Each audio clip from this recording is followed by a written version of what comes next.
Hi, church.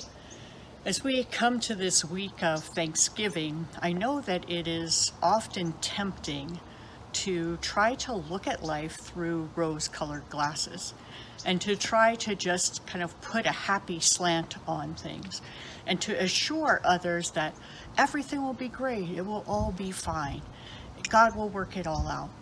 And while there is some truth to that, I think we do one another a disservice when we don't allow people to feel, when we don't allow people to experience what they're going through, when we don't allow them to give voice to their emotions, and when we give them the impression that somehow the Christian life is always happy, because that's certainly not the view we get from Scripture.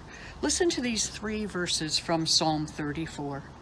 The righteous cry, and the Lord hears and delivers them out of all their troubles. The Lord is near to the brokenhearted and saves those who are crushed in spirit. Many are the afflictions of the righteous, but the Lord delivers him out of them all.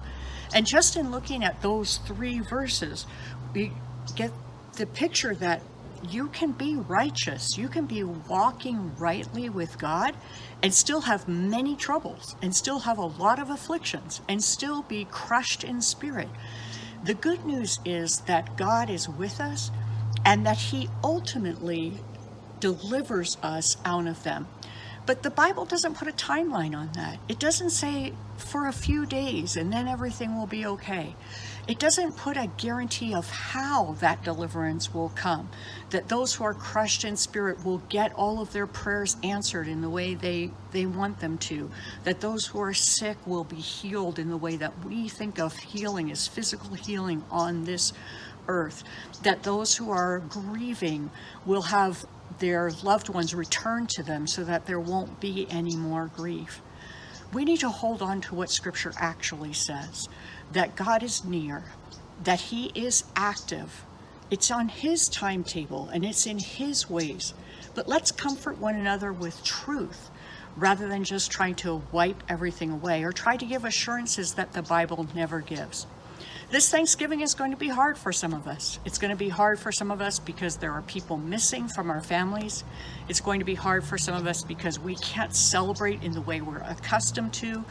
It's going to be hard for some of us because we don't have the finances that we feel like we need. It's going to be hard for some of us because we have to work and we'd rather be at home, or we don't have work and we'd rather be working. But we have a God who knows that, a God who promises to come alongside us, and a God who ultimately works all things out for his glory and for our good. We may not see that today. We may not even see it this week, but we can hold on to that truth. And holding on to that truth and walking with that God makes a difference as we go through our day.